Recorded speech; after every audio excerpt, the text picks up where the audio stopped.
This podcast is part of the Game and Entertainment Network. Visit tgenetwork.net to find the latest episodes from all our shows.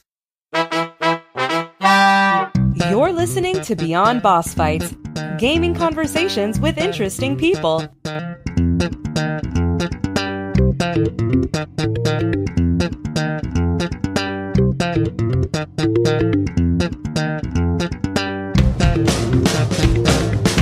And now, here's your host, Braxwolf. Hello, everybody. Welcome to Beyond Bossfights, episode 19. Have you ever quit an MMO? When a game's very design is meant to invest a player in a deep, immersive experience, leaving can be a tricky ordeal. Today, Sean from the blog Gaming Conjecture, and formerly of the Contains Moderate Peril podcast, joins me as we talk through our own experiences quitting or fading away from MMOs. We also take some detours to discuss things like monetization schemes, community involvement, and things that we miss about our old MMOs. But first, Broadkill portals in to talk about a game series that he's recently enjoyed.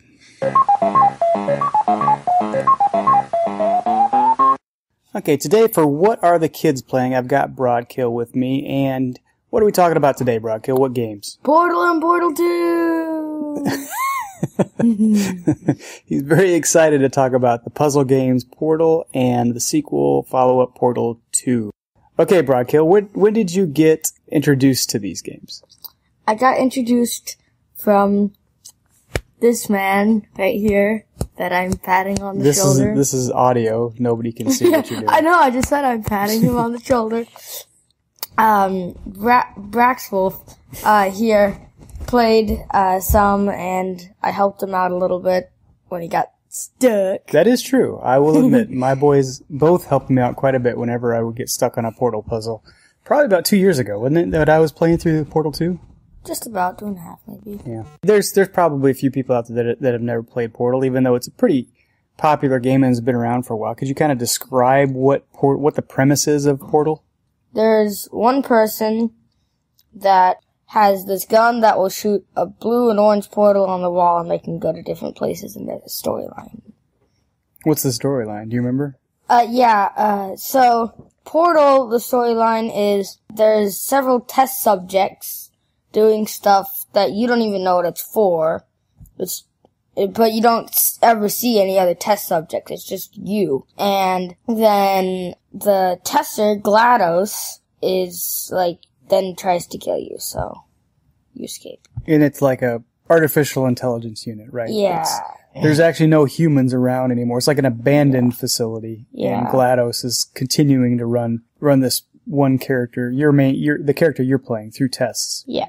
Okay, so what was your favorite part about the Portal games?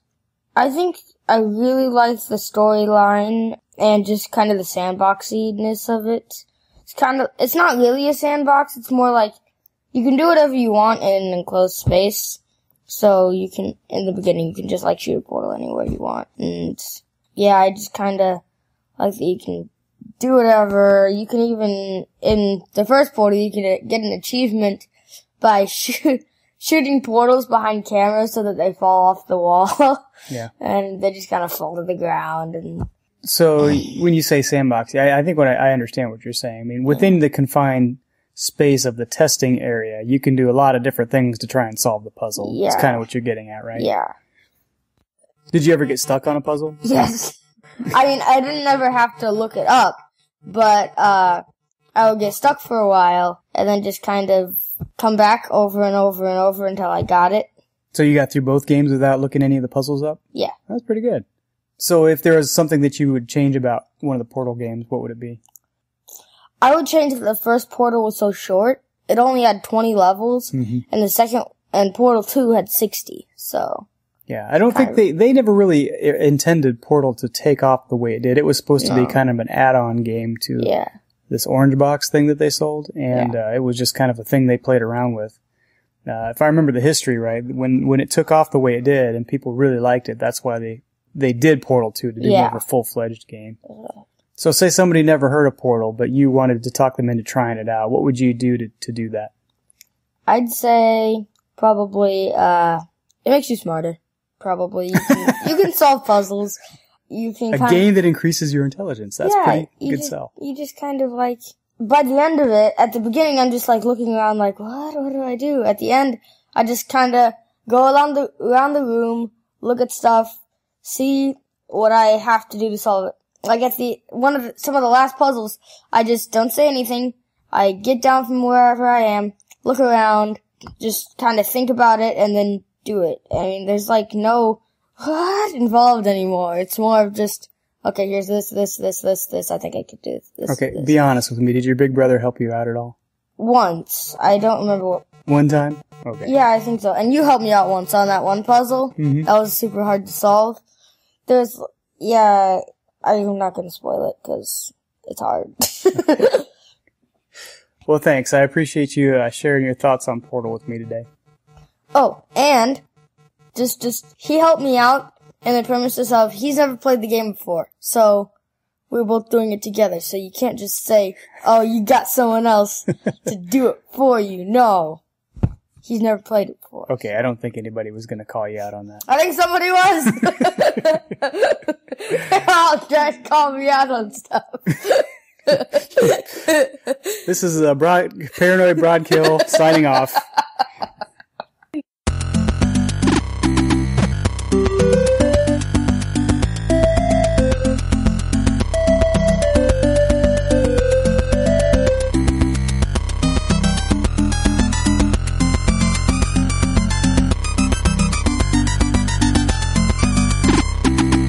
Today on the show, we have Sean from Gaming Conjecture and also a guest poster at Contains Moderate Peril and also past podcaster on Contains Moderate Peril and Lotro Academy. Lotro Academy is where I got familiar with you, Sean, and you think you were present there as Crowrain. Is that about right?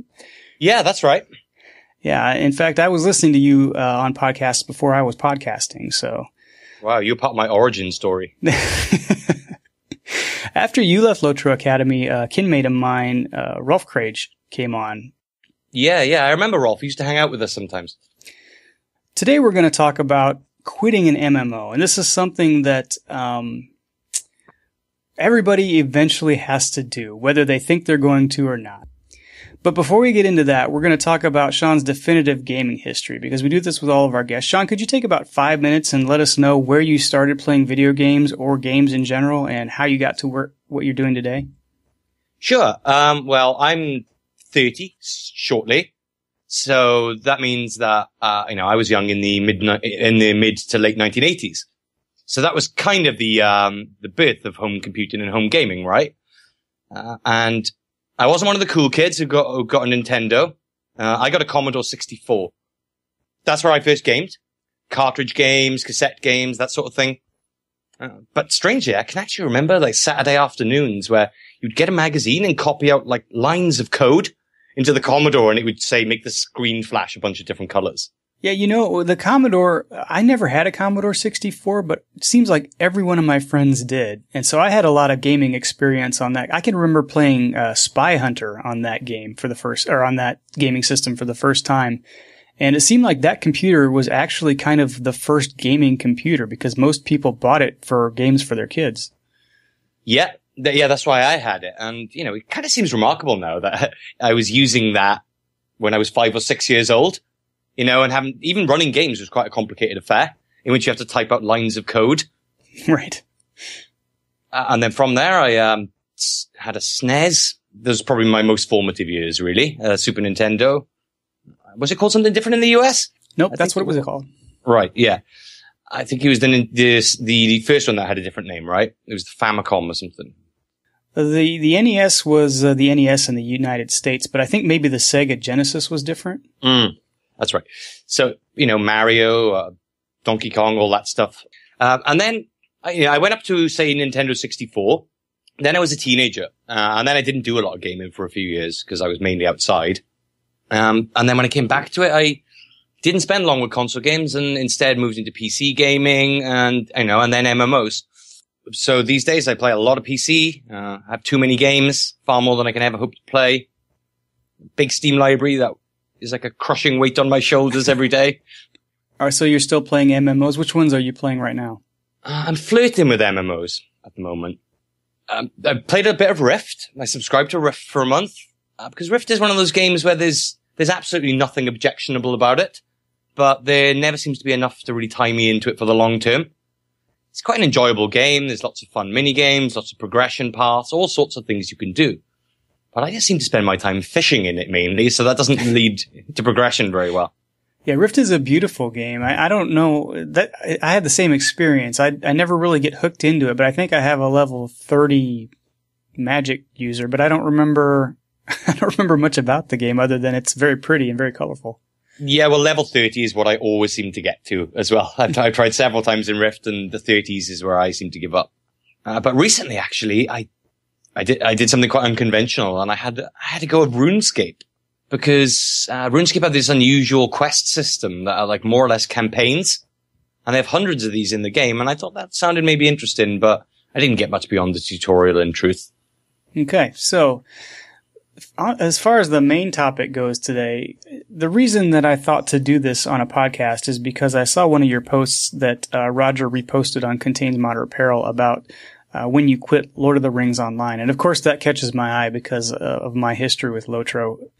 And so some of the reasons you gave and some of the things that you said in that post made me think, this is an interesting topic because at some point everybody quits their MMO, whether they're forced to because it shuts down or they just drift away or they find something happens and something changes it and things become objectionable and they just rage quit the entire MMO. So I thought it might be a fun discussion to talk to somebody who's actually quit at least one MMO to see what that process was like and what caused you to do that and how you kind of deal with that, because when you play an MMO, it's designed to kind of become part of your life. It's so deep and it's something that takes so much time and you kind of become a part of it. So how many times have you actually quit an MMO? Really quit? Maybe 2, I'd say. Maybe Lotro and Eve. Okay, and I can't think of one that I have unless, my hiatus. I usually think of myself as on hiatus from games, and maybe that's part of the thing, is that people don't really think they've actually quit until several months down the line when they look and they haven't logged in for 6 or 8 months. Is that kind of similar to your experience too? Oh, absolutely. It tends to be that it drops, an MMO will drop off my stable of games without me even realizing it. And then 3 months later, you think, wow, I haven't logged into that in a long time. And then one day you decide to uninstall it. And I think that's when you know. Yeah. But as you say, it's generally a hiatus. It's not often the sort of circumstance where you take to the forums to declare that you are quitting, never to return. Yeah, that's always interesting when that happens because you've got to think to yourself, okay, is this just grandstanding or is there really something that should be paying attention to here? Well, with Lotro, that's the one I'd say I've most definitively quit, where I'd said I wouldn't go back. So with Lotro, was there actually a final straw with that game that you said, you know what, it doesn't interest me anymore. I've got to walk away from this game. Yeah, but I wonder if in retrospect I will sound a little bit naive. Because Lotro was my first experience of a free-to-play game. And I basically tried to ignore the fact that it was a free-to-play game. I said, whatever, that's nice for you guys. I'm just going to pay my subscription and pretend that doesn't exist. But it was actually, I don't know if you remember a couple of years ago when they introduced the barter wallet that you had to pay for. Yeah. I thought that was a bit beyond the pale, really. I thought, what's next? You're going to start charging for bug fixes? I mean, this is a small change to functionality. This isn't content. This is just a change to the UI.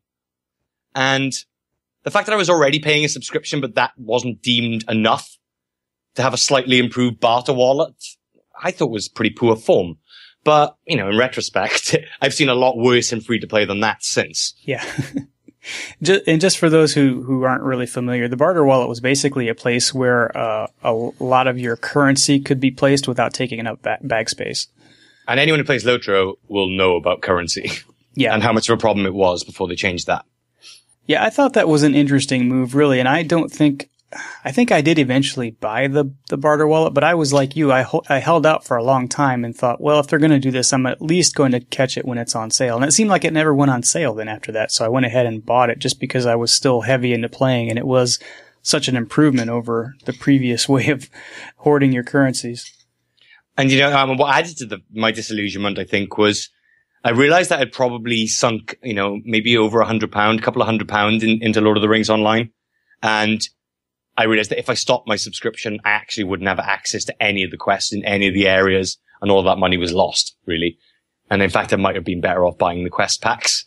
Yeah, I always thought, and this is kind of a sidetrack, but for Lotro, I always thought that when I first started playing, I loved the way they monetized the game because it gave me the ability to try it out without a huge financial commitment.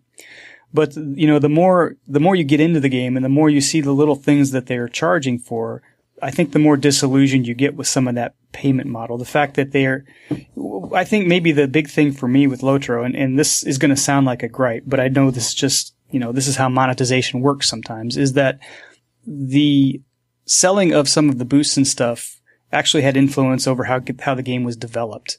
And couldn't agree more. And that is the kind of thing that kind of sticks with you as you become a long-time player and somebody who's been loyal and somebody who's been paying for a long period of time. You think, why are you still trying to make these little bitty microtransactions work by designing the game to be more painful? That is kind of the thing that sticks with you as somebody who's already paying a lot of money for the game. Well, one example that always comes to my mind is the virtue system, which requires you to carry out deeds, yes? Which normally involves killing an unreasonable amount of one monster. Sometimes 240, that sort of thing. And they would sell boosts in the store, so every kill counted for double. Now, I felt that virtue system was pretty old-fashioned, but there's not really much incentive to Turbine to change that when people are buying those boosts in the store all the time. And I think it's an example of how monetization begins to drive the direction of the game. And the focus is removed from making the best game possible to finding creative ways to monetize people. Yeah, I agree with that. And I think maybe if I was heavier into the legendary item system prior to the latest redesign, you could probably find a lot of examples in that system as well. Yeah. So with Lotro, it was probably my first real experience of free-to-play. And I think what pushed me over the edge was, I was doing Lotro Academy and I was hitting the point where I wasn't really playing the game very often. And then I started to feel, a little bit fraudulent, turning up on a podcast to talk about a game you're not even playing anymore. Yes, another thing I can relate to. Yeah. So I just made the decision, I'm not enjoying this. I'm annoyed with it. I don't think I'll play this ever again. Now, you played EVE Online for a while, too, didn't you? Have you actually quit that game? More or less, but that's a bit more complicated. Now, that was an example of, I think a lot of people will relate to this, too, where it was actually sort of personal drama that led to me quitting the game. I was part of a corporation, which is the game's equivalent of a guild.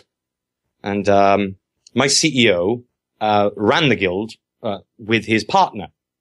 And then about 18 months after I'd been in the corporation and I'd actually traveled out to Holland to stay with them and meet them, the CEO and his girlfriend split up. And then 3 days later, she started going out with the second in command. Oh. So as you can imagine, that didn't last much longer. That's a little bit too much real life bleeding into my gaming, I think. Absolutely. And that is a problem with EVE.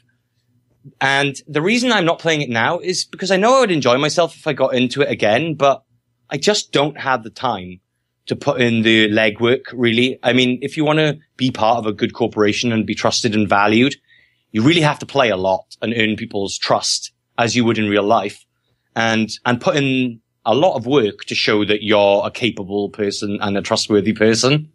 And I just don't have 6 months to build those kind of relationships. So it sounds like EVE is one of those games that people probably continue to play just because they've already got so much time sunk into it. It's long been stated that the reason they will not introduce an out-of-client chat or an out-of-client mail system is because many players would not log in anymore. There's a great deal of EVE players who do nothing but log in, sit in a station, chat to their courtmates, and then log out. That's one of the things, I'll tell you what, that's one of the things that probably kept me hanging around Lotro a lot longer than I might have otherwise. I had a kinship that I really enjoyed hanging out with. And the story goes, as Helm's Deep dropped, a lot of people got kind of disillusioned with the way that the skill system had been changed in Lotro. It went to a skill tree system. Yes, I remember. And about that time, most of my guildmates kind of started to fade off a little bit. And the other thing that happened at the same time that they changed the skill system was the characters got to be very overpowered for a period of time before they adjusted it, because they weren't, I think they decided to err on that side rather than have people be underpowered when they went with the new skills. Sure. And so it became such a face roll that people like Rolf, who enjoyed the challenge of being a champion and going out and killing multiple mobs, didn't have a challenge anymore. They were soloing group content and things like that. So they started to fade away, and it got to a point where there was only a few of us that would log in every night, and we would play through maybe a library or a school run, which are some of the shorter instances, 3-man instances in the game. And after a while, when no more group content was coming out, even those of us who were doing that stopped logging in. So it's pretty depressing when you had a good experience with a guild or a kinship like that, and then you start logging in and nobody else is around. And then you start to think, am I really even enjoying myself in the game part of this game? Or was it just a social thing that kept me coming back? Well, I think it can't be denied that people provide a stickiness to an MMO, I think. Finding the right people is part of the problem. But if you find a good group of people that you get on with, that can be hard to replace. Yeah, which is funny because social systems within an MMO are probably require, I'm going to stick my non-developer hat on here and say they probably require the least amount of effort of development as a lot of the other parts of the game. And yet that stickiness is really there. If you do it right and you have a solid way for people to interact, that's a good way to keep people coming back. Right. I mean, particularly in a game like EVE, where really most of the content is driven by other players. So you're kind of reliant on being in a good corp to, create fun activities for you all to take part in. But of course, the benefit for that game is you can find any group of players imaginable, really, given that it's all on one server. Any kind of community you can imagine exists. Yes, that's a good point. Having all one server is kind of a way that big multiplayer games have gone lately, because it is so much easier to enhance that social aspect of the game when everybody doesn't have those barriers of multiple servers like in the old days. I've had folks ask me recently on some games that I've started to play, like Marvel Heroes, okay, what server are you on? Or is there servers? And usually the answer for the newer games is no, there's no real server restrictions anymore. Guild Wars 2 got rid of theirs as well. Yeah, well, I think they seem archaic now, don't they? There's not really a need for them anymore. Right. Separate server shards. We have the technology to do it right. If EVE can have thousands of players on screen at once in a battle and find a way to make it work, other developers should be able to too. Well, the last line of discussion, I guess, kind of overlapped this next question I had. Is there anything that you can think of that made you hang around longer than you might have otherwise if you were just simply playing the game? Well, I've got two good examples here, right? In Lotro, obviously it was being part of a podcast and feeling like you're part of the community that's sort of external to the game client in some respects. And it's just nice to meet with cool people and talk about games sometimes, isn't it? And maybe you don't want to lose access to that. But with EVE, not only was it the social side, which, as I said, does provide a stickiness, but also you're sort of aware that if you enjoy gameplay like EVE's, then EVE is really the only game in town. There's not really if I get bored of playing World of Warcraft, there's plenty of other games I can try. If I get bored of playing EVE, I'm kind of left with games no one else plays, basically, aren't I? Darkfall and things like that. Have you ever felt a social pressure to continue playing the game even though you weren't enjoying it? Oh, yes. Absolutely, yeah. And that was one of the things too in EVE. I mean, I'm sure you've experienced this to some extent in a game where you feel you have to log in because it's expected. And it's worse in a game like EVE because let's say my corporation's sorry to talk about EVE all the time, but it's the most recent example I have. And I know it's an MMO that not a lot of other people play, so I'm trying to relay it in simple terms. If my corporation is at war with another corporation, that process might sound exciting, but it's actually minute to minute quite dull. Because what it means is I might have to log in and be online all evening just in case someone from the other corporation logs in. And then maybe by the time you've found their location, started getting your fleet together and moving, they've logged off. But at the same time, because you're at war, your corp sort of expects you to be around in case you're needed. And I played with a group of people who had a lot more free time than I did. And perhaps they weren't very adaptable in understanding that I couldn't sit online for 6 hours every night in case something happened. Yeah, that's interesting. I hadn't thought about that. Of course, I don't know a lot about Eve, but I have heard a lot of people say that there is a lot of logging in and sitting around in that game. Yeah, that's what makes it so unusual, really. Most of it's boring, but when something happens, it'll be the most exciting experience you've ever had in a game. For myself, I think back to longtime listeners will probably remember this. It really wasn't even that long ago. But when we had with the Lotro Players News podcast, we had a weird thing happen where about 3 or 4 co-hosts of that news podcast all at the same time just kind of hit a funk in the game. And 2 or 3 of them, actually 3 of them, went off to a spin-off site called Guild Wars Players because they started playing Guild Wars 2. And about the time that happened, I was talking with Andang, the lead director of Lotro Players. And even though I wasn't playing Lotro very much either and wasn't all that enamored with the game at the time, I decided to stay on for a while longer just to help with that transition of bringing new hosts in. And there's also this fear that there's a perception that there's something wrong with either the site or the game when 4 co-hosts of a 5-person podcast or 6-person podcast leave all at the same time, so. Yeah. There was probably a little bit more of me hanging around on that show just because, with my role in the show, I wasn't ever really a huge expert on the game itself anyway. I was just kind of my role was the everyday player who could, speak into a microphone. So it was a little bit easier for me to hang around and do the show even after I hadn't played for a while.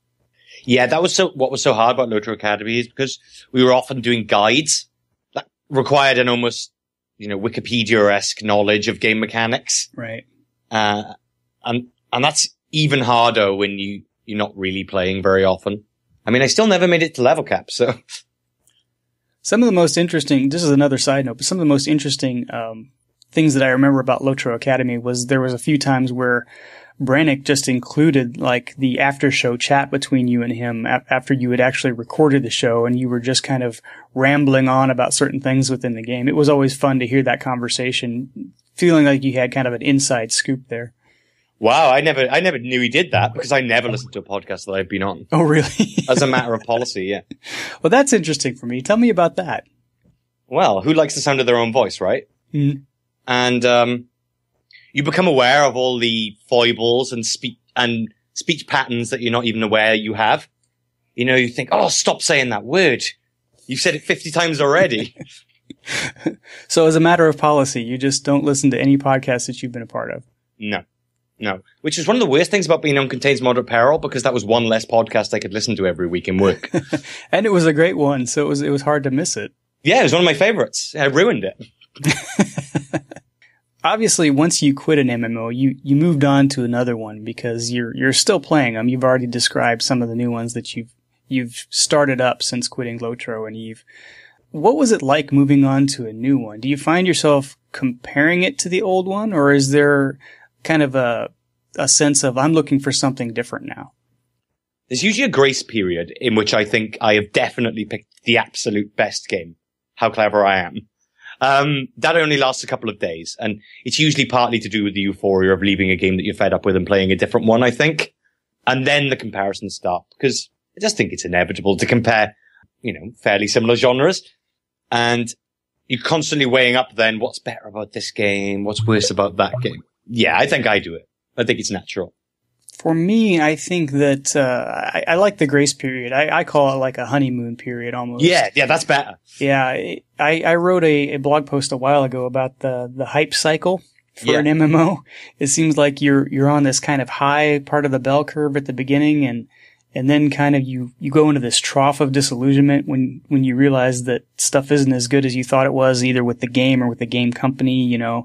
Because I can relate to. I remember when I first started playing Lotro. Lotro was my first MMO, and I liked the game, and I liked Tolkien, and I liked the business model, and I thought, man, this is the best thing ever. Turbine can do no wrong, and you inevitably kind of go through these stages where the more you learn about things, the more you kind of go, okay, back to reality. This is a company that's making money, and this is a game with flaws, and you kind of go through this trough where you're just not as enamored with the game anymore. And some people stick it out through that, and some people, that's their tipping point. That's when they leave the game.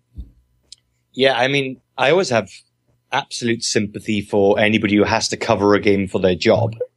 You know, I always think of someone like Sip over at BioBreak, and I wonder if there's ever times where he just thinks, I really don't want to play Lotro. I really don't want to have to write a column about Lotro. But you just have to keep doing it anyway. Yeah. That must be really difficult, you know, and to talk with enthusiasm too. When really you'd much rather be playing something else. Yeah, that is something that's interesting. Now, I spoke to Sip on one of my shows a while back. Yeah, that was a great show, actually. There's a great one. I like that one. One of the things, I actually had some of those questions in my head as I was talking to him, too. And it sounds like they actually get a lot of freedom to choose the games that they want to play. And I think that's smart for somebody who's covering games, because you don't want to get to that point where you're just logging in to write the column, and then the column reflects that, you know? Yeah. Well, you know, a point I should make. Sorry, I probably should have mentioned this earlier. Well, of course, one thing that binds you to a game like Lotro is Tolkien, isn't it? That makes it kind of unique. Mm-hmm. It does put it in a unique position as an MMO. And as Roger often says, and I say too, it has many players who don't play other MMOs, doesn't it? It has many players who don't even play other games. They like Tolkien, so they play Lord of the Rings Online because they want to be in Middle-earth. And, you know, for a time, I felt like that. You know, it was the closest you were ever going to get. And I think kind of falling out of love with Tolkien a bit was also part of the process of leaving that game. The thing that's difficult for me is not only the Tolkien aspect, because it's great, but the fact that there are so many in the community that are so enamored with Tolkien, and that they find all these creative ways to enjoy the game. You know, Weatherstock is always the biggest example that people use, but even some of the things that are going on now, Andang is doing a lore series, I think I mentioned in my last podcast, that is exploring the lore of Tolkien using different video games, mostly Lotro. And so there's a lot of love in that community for Tolkien and like-minded people. So that's another thing that kind of causes people to stick around, I think. Oh yeah, I couldn't agree more. It's a very unique game in that respect. So when you decided to move on from Lotro or from Eve, were you looking for the same experience that you'd had before, or were you thinking, I'm going to look for something completely different? I'd actually say maybe it differed in both cases. With Eve, I love Eve, but it's a stressful game. It is, okay? Because, you know, even when you're theoretically safe, unless you're in a station, you are not. So it always requires some level of vigilance. Now, on the one hand, there's actually one of the things that I like, because there's a constant danger. You know, it adds a sort of kind of a real life element to the gameplay, because I'm worried in real life about what might happen in the game. But when I left that, I think it was nice. I think I would play Guild Wars 2, which is like the antithesis of Eve, isn't it? Yeah. Afterwards, which couldn't be a lighter, fluffier, easier to get into experience. But with Lotro, I think, yeah, I was probably trying to look for something sort of similar. I have kind of an interesting, maybe small story about that. When I was playing Lotro, I was constantly kind of on the lookout for other MMOs as well, just because I knew at some point I was going to reach this point where I was going to want to try something else or move on.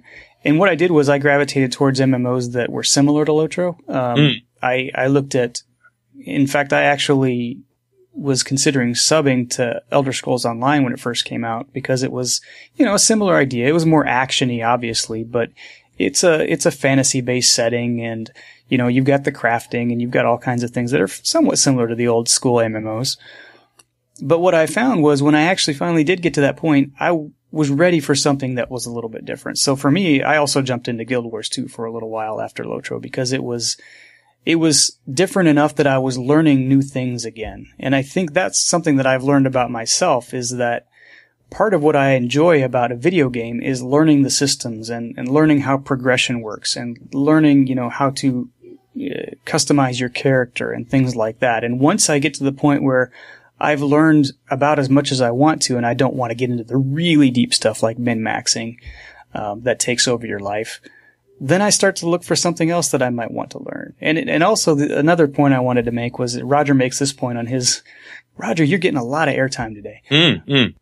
He jumps between single player and multiplayer games. And I think that's healthy to do as well, because the stress factor you mentioned, usually in a single player game, it's a little more forgiving as far as stress is concerned. You can usually play it more the way you want to play it as opposed to the way that other players are playing around you, you know. He says a lot of times he doesn't like the dwarf jumping up and down in his peripheral vision. So maybe a jaunt into Skyrim where you can play the game you want to play at your pace.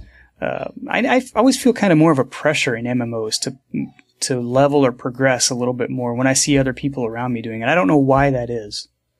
No, I think you're right. It's an interesting quirk of human nature, I think, isn't it? To want to keep up with the Joneses, so to speak. Yeah, I feel like I'm missing out on something. Whereas something like Skyrim, an RPG that's single player, you know that it's always going to be there. What I like about, we talk about the difference with single player is you can control stress in a single player. If I do like stressful games. I can't think of a better term than stressful. There probably is one. But say Dark Souls. I can decide I want to play something like Dark Souls. But then, equally, I can decide I'm not in the mood for a stressful game today. Mm-hmm. I will play something else. But I think it's very interesting that when you stopped playing Lotro, you played Elder Scrolls, you played Guild Wars 2 for a bit. It seems to be the ultimate palate cleanser of an MMO, doesn't it? Yeah. And the funny thing is, after Guild Wars 2, and I'm not completely out of Guild Wars 2 at this point. I still log in occasionally. But now I'm into Marvel Heroes, which is a completely different type of game, but still multiplayer. It's still large, But it's something that's a game that I tried when it first came out and didn't like it at all. I just didn't like the style of it at all. But I got to a point where I was looking for something different enough that when I got to it the second time and I was looking for something different, it really clicked with me. Yeah. Well, I took a gamble recently, actually. I say recently. A very foolish gamble. I bought the repopulation for $100. Oh boy. To get early access. I regret that now. Buyer's remorse. Yeah. Especially because a week later they reduced it to $25. That's never good. Have you heard about the new dinosaur game, Ark? Yeah. I've got an eye on it, but it's got a major design flaw right now, I think. Which is, you can be killed offline. Which is fine. But as it stands, the effort required to knock down a base is like a tenth of the effort required to build it. So until they kind of sort that balance out, it's not really worth it long-term progression-wise. It looks extremely interesting. I just started looking at it yesterday, and most of the Steam reviews mention exactly what you just said, which is, hey, do you like building stuff up forever and then having it taken from you overnight when you're sleeping? Which is not something I object to in principle, the idea that someone else could take my stuff. It just has to be difficult for them, Yeah, and I don't necessarily object to it, but I would like to have an option for maybe more of a single player type feel for that game. Yeah. And you could also play PvE servers too, although I gather in its current state, you will get bored quite quickly because there's not really enough to sustain you. Yeah. Once you've seen all the dinosaurs and seen the island. Yeah. Yeah, side note there. So like you said, I'm kind of keeping an eye on it. I think $30 at this point may be a little bit steep. Yeah. So do you miss anything about the MMOs that you've quit? Not so much Lotro, but there's aspects of Eve I miss all the time. I still read a lot of stories about Eve. It's an interesting game in that a lot of people don't play it, but they like to read about it, right? Because interesting stories come out of it all of the time. And it's hard not to read about some big battle and think, I'd like to be part of that. So I do think about going back from time to time. And I kind of did about a year ago. I went back for a little bit, and tried doing something different. I tried, joining a corporation called Red versus Blue, where basically, there's a red corporation and a blue corporation, and they stay in a state of constant war. So the point is you can join up and get, fun fights really quickly and easily on terms that you each agree on. You can say, right, well, we're only bringing ships up to this level, yeah, so all our new players can participate. And it's cheap and easy fun, but at the same time, there wasn't really anything to keep me there because it's a huge organization in which nobody knows who you are. I know one of the things that I've enjoyed a little bit more about moving to Marvel Heroes is that you mentioned that making things quick and easy. That's a quick game to jump into and play for 20 or 30 minutes and then jump out and go to bed if you don't have a lot of time in the evening. And that's one thing that I think MMOs struggle with a little bit because of the depth that they're going for. Even the repeatables that I used to play in Lotro, and I haven't done that for a long time, but right around the time, I think Eastern Rohan, when they had the Heightbold repeatables. Yes. even those took a long time to do every night. If you wanted to do those, I would say I probably spent at least an hour doing repeatables. Now I'm probably not the most efficient player either. I'm sure people have found shortcuts and ways to make it quicker, but that's a long time for repeatable. And then if you want to do anything else that night, you're pretty limited. Yeah, I mean, some games don't really respect your time very well, do you? And, mentioning Eve, that's an example of a game that absolutely disrespects your time. There's a few features I really miss about Lotro. And, I mentioned them in an article, which you can also see at Contains Moderate Peril. I really miss the old class consumables. I don't know if you were playing around the time then, when, Lore Masters had different kinds of pipe weed and, every class had their own consumables. I love stuff like that, I think it adds a reality to the world, I think. I hear they've even scrapped travel rations now, haven't they? Yes, I missed the pipe weed. I wasn't around for that, but I was there when they were still crafting, traps for hunters and things like that. So I know what you're talking about. And again, it's one of those that it was a really nice touch, but boy, it took up a lot of bag space too. Yeah, I mean, you can see why they get rid of it, but, I think that's part of a general trend in MMOs that I don't really like, in which everything has to be streamlined to the lowest common denominator. I still have stacks of travel rations on most of my characters just because I hate thousands to get rid of them. Yeah, I hate to get rid of them. It's almost like an antique now. Yeah. Maybe you should put them on the auction house and see if people buy them. Yeah, I might do that. I also really missed the skirmish system. Loved that. Thought that was the first experience I'd ever had of sort of scalable group content that you could pick yourself. So you could do it on your own, or you could do it with a full raid group. You could pick different tiers of difficulty. And when I first started playing, they were actually a really great alternative way to level before Turbine nerfed all the XP rewards. So, you could maybe get 2/3 of a way through a level and think, yeah, I'll run a couple of skirmishes instead. And that was just something nice to break the experience up. And it really felt like you had lots of things to do. So yeah, there's a few things I miss. Yeah, that's another thing that, I think maybe wears on you after a while is if you see a game go through this enough phases of development, you can see where a system is developed and it's a good system, and then they improve on it over time, and then it seems like they kind of drop it for the next new system. Lotro has 8 years of history of trying to make the game more interesting by creating new systems, but you tend to have this kind of old man mentality of, well, why, I remember back in the day when the skirmish system was, the thing to do, and now nobody pays any attention to it. And the new players don't understand what you're talking about because it's still all new to them, but the longer you're in a game, it seems like the more of those cases you come across and you become more and more disillusioned. And I hate being the old man guy. I hate being the guy that says, I remember back when things were good in this game. So instead of being that guy, I tend to kind of fade away and try and be quiet about it instead. It's interesting you talk about old systems sometimes that become abandoned as time goes on. I don't know if you ever heard of the Summer of Rage in EVE, when they had the Jitter riots. No. Oh, well, it's basically because CCP got to a point where they were just continually introducing new features into the game. But many of the old ones were just fundamentally broken. They didn't work. They had huge problems with them. And it was also the fact that EVE introduced a cash shop. And that was when you had the monocle gate thing where they were charging $80 for a monocle. Okay. And then this memo got leaked from the CEO that said, greed is good. Let's start charging for bullets and things like that. And, all the players congregated in Jitter, which is the main trade hub of EVE, of high security space.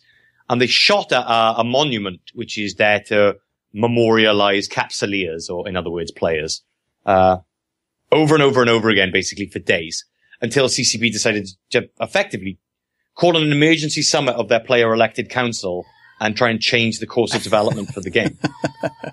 And, and that's an example of really having a player council, unlike Lotro's. Like, this is a democratically elected council in which, the CSM effectively have a sort of constituent patron relationship with people who vote for them. So you can go to them just as you would your local politician and make complaints, and they could pass those on to the company. So that led to this highly politicized player base, and one that is hawkish over the development of the game. And because of the sort of game it is and the niche appeal, like CCP is kind of partly in hock to the player base. They have to listen. But one interesting thing that came out of that was they then permanently made the statue that everybody shot at, damaged to memorialize that event in the game. That's pretty cool.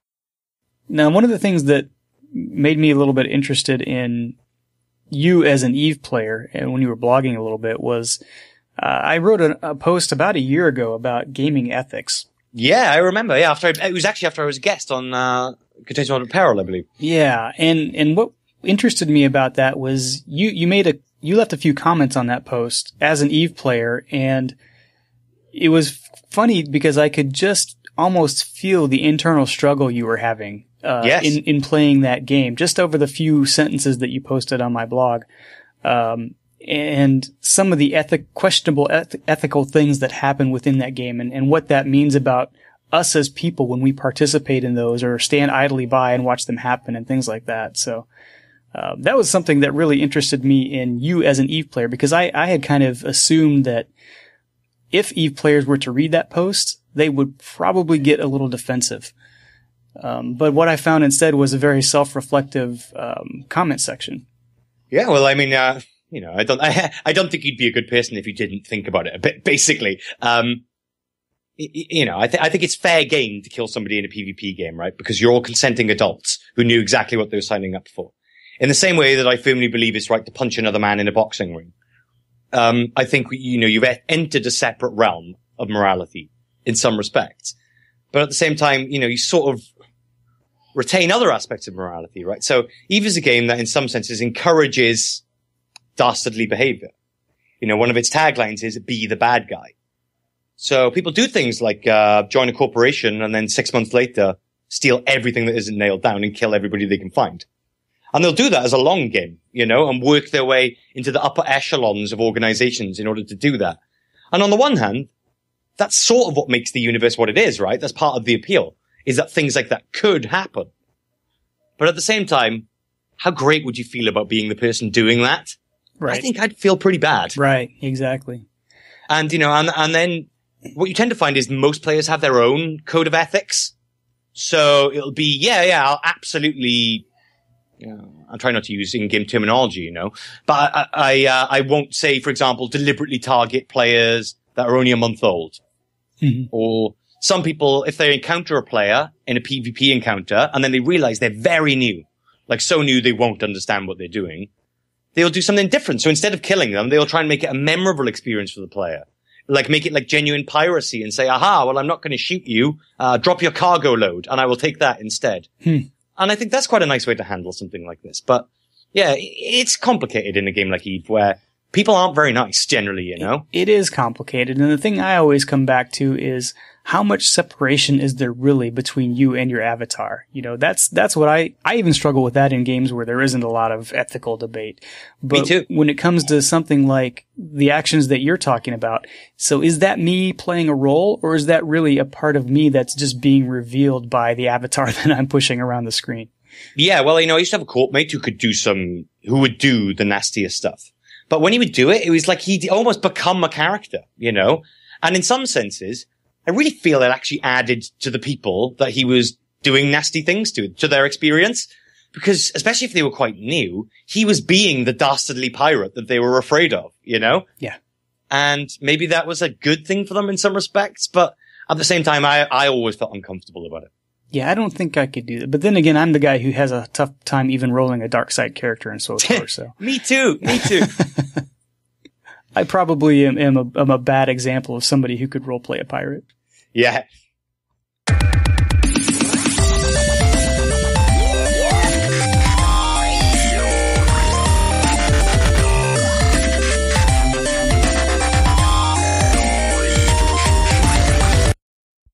If you made it this far into the show, you might have realized that this podcast is part of the Gaming and Entertainment Network, TGEN, and there are also some other cool shows over there that you should check out. Specifically, what I'm going to talk about today is called Cat Context. It's done by my friend Lior, Aerolade, and Elendriel. 3 good friends that talk about MMOs, pop culture, movies, and general geekery. Cat Context is about 3 friends getting together twice a month to talk about MMOs, RPGs, nerd culture, and really good virtual hats. Cat Context is my bi-weekly attempt to find a subject that Arrow is not randomly an expert at, and to instead make fun of Lior for being so wrong all the time.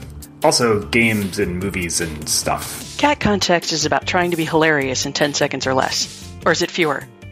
I think it's fewer. Fuck, I'm out of time. Cat Context. Games, movies, and smart talk twice a month. Okay, so as far as feedback is concerned, I did something a little bit different this month, and I went into the comments section of my show notes for the last show and picked a few comments out of there because there are some interesting ones, and also I haven't gotten any feedback lately, like via iTunes. So, but this counts as feedback, and I thought I would give these folks a little bit of a shout out. First one comes from my friend Fredulous, and he was talking about the last episode with Bragg from Light the Beacons. One of the things we talked about on that podcast was having a separate persona for gaming than we do for just our real life every day, and some of the good things about that and bad things about that. Fredless says, I agree with all of the reasons given for having a separate persona online for gaming. I have another reason. In many ways, Fredless is my funnier, handsomer, and more interesting self. I've actually found myself becoming more like Fredless over the last 8 years, especially in terms of pie consumption. I had always been something of an introvert in real life, but learning how to socialize as a pastry-loving hobbit has led me to some great adventures that I might otherwise never have embarked upon. That's a really interesting point, and we didn't talk much about that, but and this kind of falls out of the role-playing discussion that we had in the main section, Sean, is that sometimes we can be somebody that we aspire to be when we separate our gaming lives from our real lives, and it's not always the trying to role play an more evil version of ourselves. Sometimes we're trying to role play a better version of ourselves. And Fredulous says he's actually become more like that better version just by having it out there. Well, I got a great example for this, actually. And sorry, once again, it is EVE Online. There's a guy, a really, really famous guy in EVE called Rockweiler. And his avatar was always a big, muscly, dude. And he wasn't a big, muscly dude. And then one day he thought, I want to be like Rockweiler. So he started going to the gym all the time. And then he got really big and really buff and muscly. And now he's such a nice guy. He will, any EVE player, if you say, look, I really want to get fit, tell me how to do it, he will write you an exercise plan. Wow. And I think that's an interesting example of aspiring to be like your character.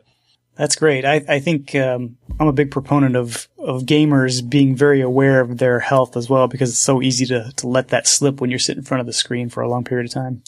Yeah, absolutely. Got another comment from Tomioric, another longtime Lotro player. I think a lot of Lotro players really gravitated towards the Light the Beacons episode because of the subject matter, but that's great. It's an awesome community. I'm glad to still be affiliated with it.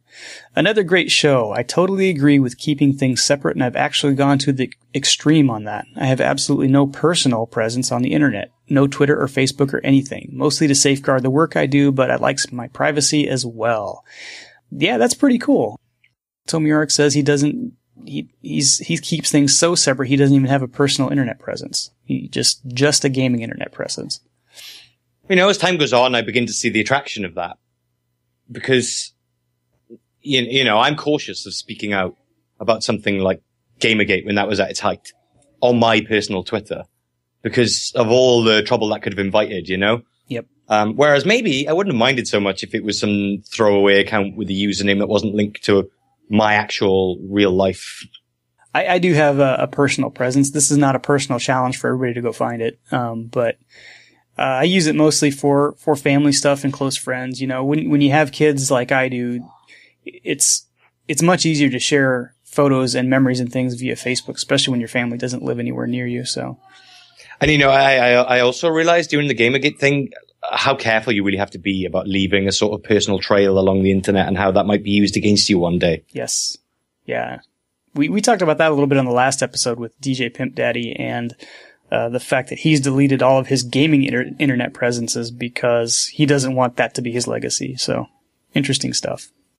The last piece of feedback I got is an email from Mr. Helpful. Now, Mr. Helpful, I have been aware of for a little while because he's very good at leaving podcast feedback, and we'll get into that in the mail here. It's fairly lengthy, but I want to go through all of it because this is the feedback section, and it's feedback about feedback. So I just thought that was too meta to ignore. Yeah. says, "Hi, Brax. I loved your conversation with Bragg recently. I discovered that he's a very funny guy when he's just talking off the cuff, more so than his prepared gags, in my humble opinion. I wondered if he would reference my not entirely positive review of his podcast, and he did. But he also mentioned requiring a thick skin to deal with negative reviews." Negative is in quotes there. I'm doing air quotes for the viewers. It made me think about the way that fan podcasts are generally rated, which is to say they get 5 stars or feel like they've been aggrieved or failed in some way, or there may even be a sense of, geez, it's free, what do you want? Yep, good points. He goes on to say, as someone who does creative work for a living, I love good reviews, but I get the most information when people call out what they perceive as problems. It's humbling, but it gives me a lot to think about. Ultimately, you can't be everything to everyone, but it's helpful to know if you're missing your own mark, so to speak. Gives an example of the Netflix rating system as a good way to do it. 1 star, I hate it. 2 stars, I don't like it. 3 stars, it's good. 4 stars, it's great. 5 stars, a masterpiece. He says you can sense a quality distinction in these descriptions. It generates a pretty perfect bell curve with a huge number of movies right in the middle, tapering to both ends. When I started using this scale the way it's intended, the suggestions I got from Netflix became quite prescient. So I've started approaching all rating along these lines, including podcasts, and I try to be constructive in my criticism. I once implored Lotro Players News to thin the herd. They didn't exactly do that, but they fixed the real problem of pacing caused by all these people. I remember that review. We had a lot of internal discussion about that one. And I try to be fair and go back to rewrite my reviews and change star ratings as things improve. So what I'm curious about from your perspective, here's where we get to the meat of the question here, is if my use all the stars rating system is hurting or helping podcasters or MBI folks who are building their audience. Am I just being picky, or is there some value in someone who wants to avoid the 5 stars for effort ethos? I'm honestly doubting myself here, and I'd love to get your perspective. Signed, Mr. Helpful. I thought this was a really, really good question, and probably something you could do a whole segment in a podcast about. Yeah, I think so. Feedback in general is a tough one, because even outside of podcasting and outside of Netflix reviews, in the world where a lot of your, I want to say, thinking of grades in school or reviews on the job, feedback systems can be very, very flawed and unhelpful. And this is one of the things he's talking about here. I know there are podcasts that say we will read only we will read a 5-star review, or we will enjoy your 5-star. And I enjoy a 5-star review as much as the next person. I like to have that kind of validation. But I do remember the review that he left for Lotro Players News when I was on that show. And there was another one, at least one other somewhat negative review. And this is how it played out in those cases. Initially, the hosts read the review together, and we all got very defensive. And I think that's kind of a natural reaction to the first time you have somebody say something negative about something you feel very passionate about and are contributing. But I will say that after some discussion, I think we all kind of came back around to the place that we realized there was some really good points being made in the quote-unquote negative review. So I do think they are helpful. I don't think that you shouldn't be leaving any type of constructive feedback. And in fact, I think it's fair, especially considering that you go back and rerate the podcasts if you think they've improved, to leave those kind of reviews. I don't know, Sean, you've been on a couple podcasts. Have you ever had to deal with this type of feedback either in blogging or podcasting? Not a lot. I think that tells you something, doesn't it, really? I think a lot of people will rate the podcast 5 stars because they listen to it, they like it, and they know that helps other people find out about the podcast, right? Because it's the way iTunes works. Similar on YouTube, people will say, subscribe, like my video, it helps other people see it. Now, I think a lot of people will call for feedback, but sometimes I think there is an amount of doubt about what kind of feedback they really want. As you say, some people will say, leave us your 5-star reviews on iTunes. Mm-hmm. But, obviously we're talking about constructive feedback here, aren't we? And I think maybe more value should be placed on it. But people don't want to be mean, do they? They want to be nice to the people who provide them with free podcasts and put a lot of effort into it as a hobby. But as you say, we're only human, and it's natural, I think, if you read something that's critical to become defensive about it. I remember having one comment on my blog where I'd misspelt one word. It's just an obvious typo. And somebody commented, well, you might at least like to get a basic grasp of the English language if you want to try and be a writer, in quotation marks. Well, I don't think I ever called myself a writer. I mean, other than the fact that I am writing. I'm not sure that was constructive feedback. No, that's true. That's probably the most negative comment I've ever had. But I think it's quite telling, perhaps, that you don't see a lot of very constructive feedback. Generally, it's either people say nothing, or they say, love the podcast, 5 stars, brilliant. Yeah. Constructive feedback also takes more effort, I think. Yes. Yes. So that's another thing that probably hurts your ability to get constructive feedback. I can remember in your story about getting non-constructive feedback, there's been at least 2 occasions on podcasts that I've listened to that I've seen somebody leave feedback. I don't like your voice. Yeah. Which, okay, I guess that's a good reason for telling me why you're not listening anymore, but it's not really something I can improve upon, unless it's just a quality of recording issue. But in most cases, I think the 2 cases that I remember, I think it was just somebody being kind of snarky about it. I don't like your voice, so I'm not going to listen anymore. Not constructive, right? Kind of like your typo issue. So I don't know, just to sum it up, I think I like any type of feedback, but there is some discernment when it comes to a 2 or a 3 star review coming in. I think you have to really sometimes decipher what the actual beef is with the commenter. Do they really have constructive feedback and something that I can improve on? And if they do, is that something that the rest of my audience feels as well, but are too busy to say, or, feel bad saying something like that? So there's a lot of analysis that goes into a constructive piece of feedback, I think, even by the content creator. Yeah, and I would say to Mr. Helpful, I don't think you're doing anything wrong. I think you're doing something good, actually. Yeah, I would agree. We'll go ahead and move on here. If you have feedback, you can send it to braxwolf@gmail.com, and I'll read it on the show if you want me to. Just a reminder that Beyond Boss Fights is on iTunes, and we'll also appreciate your ratings, reviews, and feedback. Beyond Boss Fights is also on Stitcher and Player FM, so go ahead and add it to your playlists if those are your apps of choice. Sean, would you like to go ahead and give out your contact information, how people can either follow you, get a hold of you, or interact with you in any way? Yeah, well, I'm a failed blogger, so you can read stuff I have written at Gaming Conjecture at wordpress.com. You can also find some of my old posts from there being reposted at Contains Moderate Peril. And you can follow me on my active Twitter handle at Sean Barfoot, SeanBarfoot. All right. Thank you so much for being a guest today, Sean. Thank you very much for having me. As for me, you can follow me on Twitter at Braxwolf. That's BRAXWOLF. Again, you can email me, braxwolf@gmail.com. I'm on a Nook. I'm on Facebook. I'm on YouTube. Braxwolf. Or you can find my blog at braxwolf.com. Thank you, everybody. We'll see you next month.